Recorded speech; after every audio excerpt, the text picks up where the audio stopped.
మార్పుకు భగవంతుని కృప. హరీంద్రనాథ్ చటోపాధ్యాయ తాను అనుకొనని సమయంలో అతనిలో మార్పు జరిగింది. పొగాకు వాడకం హానికరమని ఎందరో వారించినా అతను ఆ అలవాటును మానుకోలేకపోయాడు. ఇతరులలాగే ఆయన సోదరి సరోజినీ నాయుడు సలహా ఇచ్చినప్పటికీ అది పనిచేయలేదు. అందుకే ఆమెను కలవడానికి రాజభవన్కు హరీంద్రనాథ్ వెళ్ళిన ప్రతిసారి ఆమె అతని కోసం మేలు రకం పొగాకుకు ఉంచిపెట్టేది. ఎంత చెప్పినా మారనప్పుడు కనీసం మంచి రకం సరుకును వాడనిమ్మని ఆమె అభిప్రాయపడింది. భగవాన్ రమణ మహర్షి గురించి తెలుసుకున్న హరీంద్రనాథ్ రమణాశ్రమానికి వెళ్ళాడు. భగవాన్ యొక్క అమిత సాధారణ జీవన విధానము, కఠోర నైతిక నియమ పాలనలచే ప్రభావితుడయ్యాడు.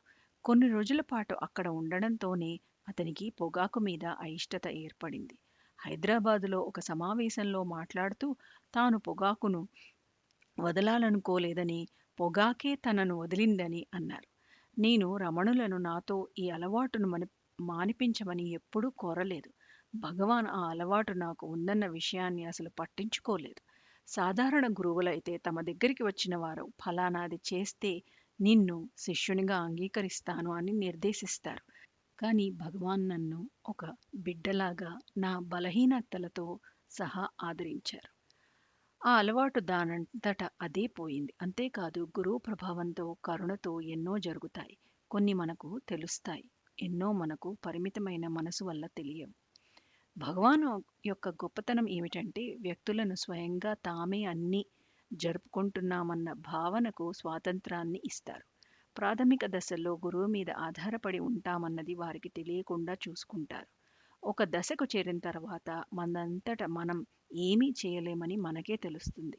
అన్నీ ఆయన కరుణ వల్లనే కలుగుతున్నాయని తెలిసి ఆయనకు శరణు పొందితే అన్ని భారాలు ఆయనే చూసుకుంటాడు.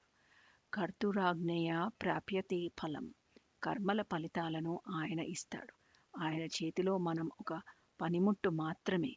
అది గ్రహించిన క్షణం నుండి విజయాల వల్ల సంతోషం కానీ, అపజయం వల్ల నిరాశ, ఒత్తిడి కానీ కలుగబోవు. అన్నిటినీ సమభావంతో అంగీకరించే మానసిక శక్తి లభిస్తుంది.